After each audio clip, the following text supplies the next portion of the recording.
അപ്പോൾ ഞാൻ പറഞ്ഞു ഇന്റെ വണ്ടിയുടെ നേരെ പിടിക്കുന്നത്. അപ്പോൾ ഗ്ലാസ് താത്തിയിട്ട് അവിടെ കല്ലുണ്ടാകും. നിങ്ങൾ കണ്ടില്ലേ? ഞാൻ പറഞ്ഞു എൻ്റെ കല്ല് ഞാനല്ല നോക്കുക, എൻ്റെ കല്ല് ഇയ്യാ നോക്കാം. എൻ്റെ ആ സൈഡത്തെ കല്ല് ഞാൻ നോക്കിയിട്ട് എൻ്റെ കുടുംബം നോക്കേണ്ട ആവശ്യമില്ല. അപ്പോൾ അടുത്തുള്ള ചങ്ങായി അപ്പോൾ അപ്പുറത്തുള്ള ഒരാൾ പറയാണ് അല്ലാതെ അതിൻ്റെ ഇടയിൽ ഇപ്പോൾ പുര കത്തുമ്പോൾ വാട വെട്ടുകയെന്നോ റോമ സാമ്രാജ്യം എരിയുമ്പോൾ മന്ത്രി വീണ വായിച്ചു എന്നൊക്കെ കേൾക്കില്ല. അതേപോലെയാണ് ഇപ്പോൾ ഇത്. അത് പിന്നെ വാഹനങ്ങൾ ചിലപ്പോൾ എല്ലാം കഴിഞ്ഞൊരു 6 കിലോമീറ്ററുണ്ട്. ഇപ്പോൾ പോലീസ്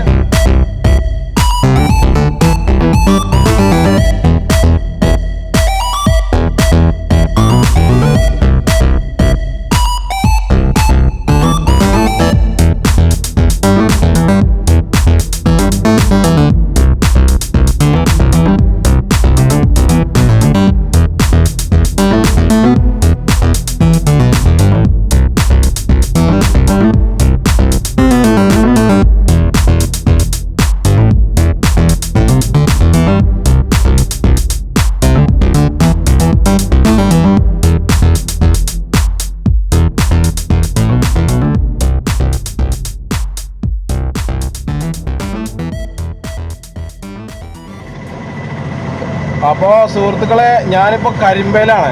അപ്പോൾ കരിമ്പ പള്ളിപ്പടിയിലാണ് ഉള്ളത്. അപ്പോൾ ഇവിടെ കാണാൻ മാത്രമായിട്ടൊന്നുമില്ല.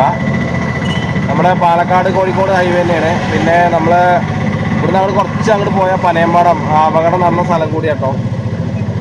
അപ്പോൾ അങ്ങോട്ടൊന്നും പോകണ്ട, വെറുതെ അവിടെയൊക്കെ പോയിട്ട് വെറുതെ വണ്ടിമേലാണ്. അപ്പോൾ ഞാൻ ഈ വഴി വന്നിട്ടുണ്ട്, പക്ഷേ ഞാൻ നിങ്ങൾക്ക് കാണിച്ചു തന്നിട്ടില്ല. പിന്നെ അപ്പോൾ നമുക്കിപ്പോൾ നേരിട്ടും പോവാം, പക്ഷേ എളുപ്പം അതല്ല, അത് ഒരുപാട് ദൂരം കൂടുതലാണ്. ഇവിടുന്ന് അങ്ങോട്ട് മണ്ണാർക്കാടിക്ക് ഏകദേശം 10-20 കിലോമീറ്റർ ഉണ്ട്. അപ്പോൾ ഈ വഴി ഇതാണ് ഞാൻ വന്ന വഴി. ഇപ്പോൾ ഞാനിവിടെ ഹിന്ദിക്കാരെ കൊണ്ട് വന്ന കേട്ടോ. അപ്പോൾ ഇവിടുന്ന് 14 കിലോമീറ്റർ ഉണ്ട് ശരിക്ക് എൻ്റെ നാട്ടിലേക്ക്. 14 കിലോമീറ്റർ, ഏകദേശം 350 രൂപയുടെ ഓട്ടമുണ്ട്. 350. പിന്നെ അവർ പണിക്കാർ പറഞ്ഞു കഴിഞ്ഞാൽ എന്താ പറയുക, മൊത്തം 5 ആൾ 6 ആളൊക്കെ കയറുക. അപ്പോൾ എന്തായാലും 10 30 അധികം വാങ്ങും. ഞാൻ വാങ്ങും, മറ്റുള്ളവരുടെ കാര്യം എനിക്കറിയില്ല. നമുക്ക് നമ്മുടെ കാര്യമല്ലേ അറിയുള്ളൂ, എല്ലാവർക്കും എല്ലാവരുടെ കാര്യമല്ലേ അറിയുള്ളൂ. അപ്പോൾ അതേപോലെ തന്നെ അപ്പോൾ ഇന്നിപ്പോൾ ഞായറാഴ്ചയായിട്ടേ ആൾക്കാർ ഈ വഴി കൂടെയൊക്കെ ഇറങ്ങി തുടങ്ങണുള്ളൂ. ഓരോ ആൾക്കാർ ചായ കുടിക്കാൻ വരുന്നു, ഓരോ ആൾക്കാർ ചായ കുടിച്ച് പോകണം, ഒരാൾക്കാർ മീൻ വാങ്ങാൻ പോകണം. പിന്നെ ഇതൊക്കെയാണ് പ്രധാന നമ്മുടെ ഹോബി മലയാളികളുടെ. ഞാൻ വലിയ ആളായിട്ട് പറയുന്നില്ല, നമ്മൾ ഹെൽമെറ്റ് വെക്കാതെയൊക്കെ യാത്ര ചെയ്യാം. പിന്നെ ഒന്നാമത്തെ കാര്യം എന്താ പറയുക, അവിടെ ആ പനയമ്പാടത്ത് ഭയങ്കര ചെക്കിങ്ങാണ്. ചെക്കിങ് പറഞ്ഞു കഴിഞ്ഞാൽ സ്പീഡ് ക്യാമറയും പോലീസുകാരും എല്ലാവരും. അത് ശരിക്കും എന്താ പറഞ്ഞറിയാം, പിഴിയാണ് ജനങ്ങളെ, വാഹനത്തിൽ വരുന്ന ആൾക്കാരെ പിഴിയാണ് സർക്കാർ. ഒരപകടം ഉണ്ടായി കഴിഞ്ഞാൽ അത് നിയന്ത്രിക്കുക ചെയ്യണ്ട്. അല്ലാതെ അതിൻ്റെ ഇടയിൽ എന്താ ഇപ്പോൾ പുര കത്തുമ്പോൾ വാട വെട്ടുകയെന്നോ റോമ സാമ്രാജ്യം എരിയുമ്പോൾ മന്ത്രി വീണ വായിച്ചു എന്നൊക്കെ കേൾക്കില്ല. അതേപോലെയാണ് ഇപ്പോൾ ഇത്.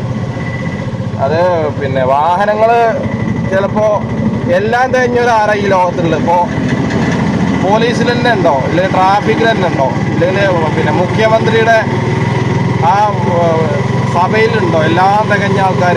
നിയമസഭ തല്ലിപ്പൊളിച്ച മന്ത്രിയാണിപ്പോൾ, വിദ്യാഭ്യാസ മന്ത്രിയാണ്. നിയമസഭയിൽ കയറിയിട്ട് എന്തൊക്കെ ചെയ്തു, അതൊക്കെ നിങ്ങൾ കണ്ടിട്ടുണ്ടാവും എന്തൊക്കെ ചെയ്തതെന്ന്. അപ്പോൾ അങ്ങനത്തെ നമ്മുടെ നാടാണ് കേരളം. അപ്പോൾ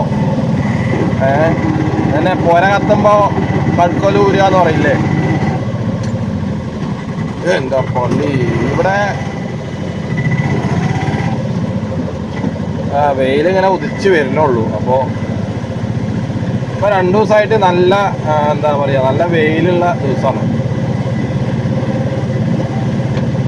ഇനിയിപ്പോൾ കാണാം വെയിലാണോ മഴയാണോ കാറ്റാണോ ദുരന്താണോ. ഞാൻ പറയുമ്പോൾ കേരളത്തിൽ ഒരു ഭൂമി കുലുക്കം വരണം. കേരളത്തിൽ മൊത്തം എന്നാലാണ് ശരിക്ക് ഒക്കെ നഷ്ടപ്പെടണം, ഒക്കെ എല്ലാതും നഷ്ടപ്പെടണം. അവനവൻ്റെ കുടുംബവും കുട്ടികളും സ്വത്തും മക്കളും എല്ലാതും നഷ്ടപ്പെട്ട് ഒറ്റയ്ക്ക് നടക്കണം. ഈ തകർന്നടിഞ്ഞ കെട്ടിടങ്ങൾക്കിടയിലൂടെ, അല്ലെങ്കിൽ അവരെ അഹങ്കരിച്ചുകൊണ്ട് ഇന്ത്യയാണ് എന്ന് പറഞ്ഞ് നടന്നിട്ട് അവർ ഒറ്റയ്ക്ക് നടക്കണം. അപ്പോഴാണ് ഇവർ മലയാളിയുടെ ശരിക്കുള്ള കരുണ വരുള്ളൂ. കാരണം എന്താ പറയുക, മലയാളികൾ ശരിക്കും അഹങ്കാരികളായിക്കൊണ്ടിരിക്കുകയാണ്.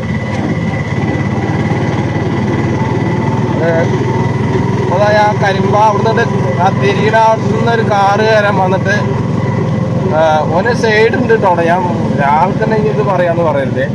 അപ്പോൾ എൻ്റെ വണ്ടിയുടെ നേരെയാണ് ഓൻ പിടിക്കാൻ. അപ്പോൾ ഞാൻ ചെങ്ങായി അങ്ങോട്ട് പിടി പറഞ്ഞു. അപ്പോൾ ഗ്ലാസ് മൊത്തം പൊന്തിച്ചിട്ടാണ് പോകുന്നത്. അപ്പോൾ ഈ ഗ്ലാസ് പൊന്തിച്ചാൽ പിന്നെ ഓനക്ക് ചുറ്റുമുള്ളതൊന്നും കാണാൻ കഴിയില്ല തോന്നുന്നുണ്ട്, കേൾക്കാനും പറ്റില്ല. ഓനക്ക് ഓൻ്റെ കാര്യം ഇതന്നെ പറഞ്ഞത്. അപ്പോൾ ഞാൻ പറഞ്ഞു എൻ്റെ വണ്ടിയുടെ നേരെ പിടിക്കുന്നത്. അപ്പോൾ ഗ്ലാസ് താഴ്ത്തിയിട്ട് അവിടെ കല്ലുണ്ടാകും, നിങ്ങൾ കണ്ടില്ലേ? ഞാൻ പറഞ്ഞു എൻ്റെ കല്ല് ഞാനല്ല നോക്കുക, എൻ്റെ കല്ല് ഇയ്യാ നോക്കുക. എൻ്റെ ആ സൈഡത്തെ കല്ല് ഞാൻ നോക്കിയിട്ട് എൻ്റെ കുടുംബം നോക്കേണ്ട ആവശ്യമില്ല. അപ്പോൾ അടുത്തുള്ള ചങ്ങായി, അപ്പോൾ അപ്പുറത്തുള്ള ഒരാൾ പറയാണ് അഹംഭാവാണ്, കാറുകാർക്കുള്ളൊരു തെമ്പാണത്. അപ്പോൾ ഓൻ്റെ കല്ല് ഓൻ്റെ കുട്ടികളെ കുടുംബമൊക്കെ ഞാൻ നോക്കണം, എന്നിട്ട് ഓനെ ഞാൻ സേഫ്റ്റി ആയിട്ട് വിടണം. ഇതാണ് തീട്ടം തിന്നയുടെ ബുദ്ധിയും കൂടി ഇല്ലയെന്നാണ് എനിക്ക് പറഞ്ഞ കാറുകാരെ കാര്യം തന്നെ പറഞ്ഞു. ഞാൻ ഇന്നത്തെ ഒരു വീഡിയോയിലും കൂടി അത് പറഞ്ഞിട്ടുണ്ടായിരുന്നു. തീരെ അഹങ്കാരികളായിട്ടുണ്ടെങ്കിൽ ഉള്ള ഡ്രൈവേഴ്സ് കൂടുതലും കാറുകാരാണ്. നല്ല ആൾക്കാർ ഇല്ലാതായും കൊണ്ടിരിക്കും കൂടിയാണ് ഇപ്പോൾ ഈ സമയത്ത്. അതും കൂടി പറയാമല്ലോ. രാവിലെ ആകുമ്പോൾ എന്തായാലും എല്ലാതും തുറന്ന് പറയാനുള്ളൊരു വേദിയും കൂടിയാണ് ശരിക്കും രാവിലെ. വൈകുന്നേരത്ത് പിന്നെ എല്ലാവരും നുണയല്ലേ പറയുള്ളൂ.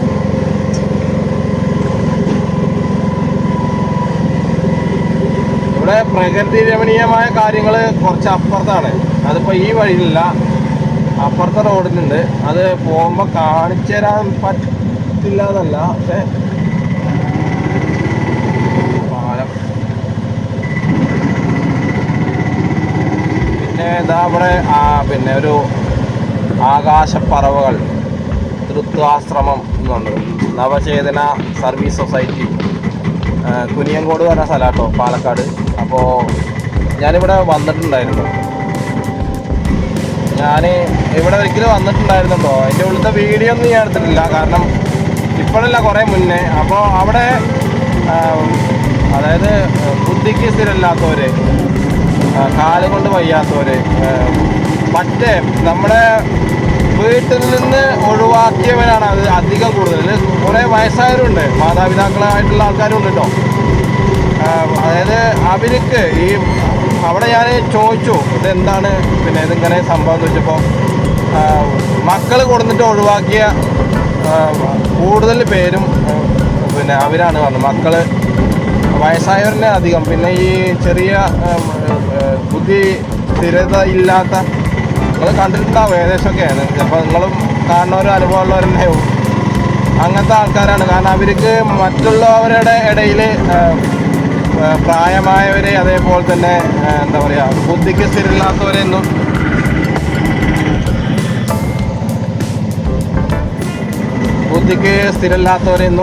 അവർക്ക് മറ്റുള്ളവരുടെ മുമ്പിൽ പിന്നെ പരിചയപ്പെടുത്താൻ ചിലപ്പോൾ പ്രയാസമായിരിക്കും. അതുകൊണ്ടാവും അവർ അങ്ങനെയുള്ളത് ചെയ്യണതെന്നാണ് ഞാൻ വിശ്വസിക്കുന്നത്. അങ്ങനെ ഇവിടെ മണ്ണാർക്കാട് ഫെയ്ത്ത് ഇന്ത്യ എന്ന് പറഞ്ഞ സംഭവം ഉണ്ടല്ലോ, അവിടെ ഇല്ല. അത് എനിക്ക് പഠിപ്പിക്കുന്ന ഒരു സ്ഥലം കൂടിയാണ്, സ്കൂളും കൂടിയാണ്. അത് മാത്രമല്ല, പക്ഷേ ഇവിടെ അങ്ങനെയില്ല. ഇവിടെ പിന്നെ മൊത്തത്തിൽ ഒഴിവാക്കിയവരാണ്. അതെന്തായാലും അതൊക്കെ ഒന്നും പറഞ്ഞിട്ട് കാര്യമില്ല. അപ്പോൾ കരിമ്പ കഴിഞ്ഞു, കുനിയങ്കോട് കഴിഞ്ഞു. ഇത് സ്ഥലം എവിടെ അറിയോ? ആനവരമ്പ് പറഞ്ഞ സ്ഥലം കേട്ടോ, ആനവരമ്പ്. ചിലപ്പോൾ ഈ ആനവരമ്പ് എന്നുള്ള പേര് വരാൻ കാരണം ആന വരമ്പത്ത് കട ഓടുകയോ ചാടുകയോ എന്തെങ്കിലും ചെയ്തിട്ടുണ്ടാവും, അതുകൊണ്ടാവും അവനൊരു പേര് വരുന്നത്.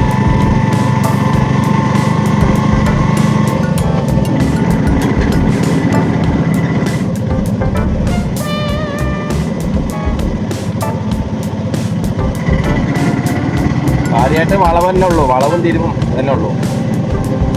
പിന്നെ ഇടുക്കടയൊന്നും ഇടയക്കടയൊന്നും ആരും കയറി വരില്ല എന്ന് കേൾക്കുന്നു. അയ്യമ്മേ, അപ്പോ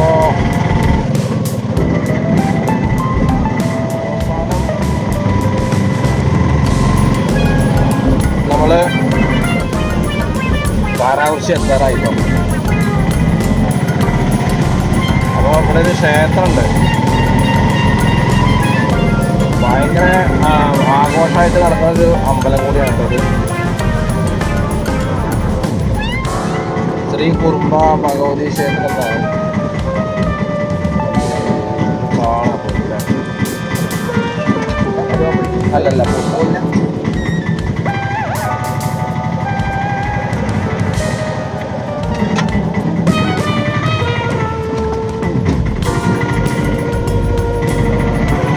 ഇവിടെ ഭയങ്കരമായിട്ടുള്ള ഉത്സവം നടക്കാറുള്ള സ്ഥലം കേട്ടോ.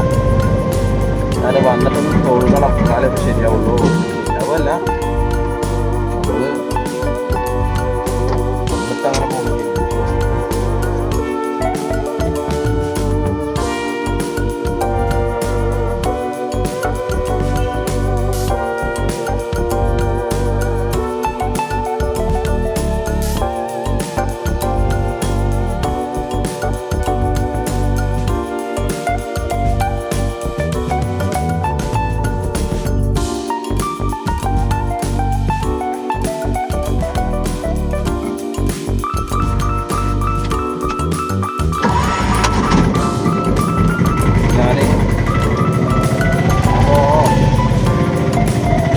നല്ല ആഘോഷം. അവിടെ പോണ വഴിക്ക് ഒരു പാടമുണ്ട്, പാടത്ത് പിന്നെ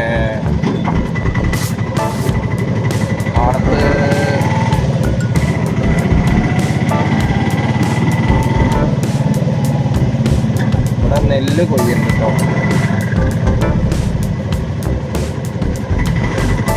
ഇവിടെ നെല്ല് കൊയ്യുണ്ട്, കറ്റ വലിക്കുന്നുണ്ട്. നമുക്ക് കുറച്ചു നേരം കറ്റ വലിക്കുന്നത് കണ്ടാലോ. അപ്പുറത്ത് കൊയ്യുണ്ട്, ഇപ്പുറത്ത് മെതിക്കുന്നുണ്ട്.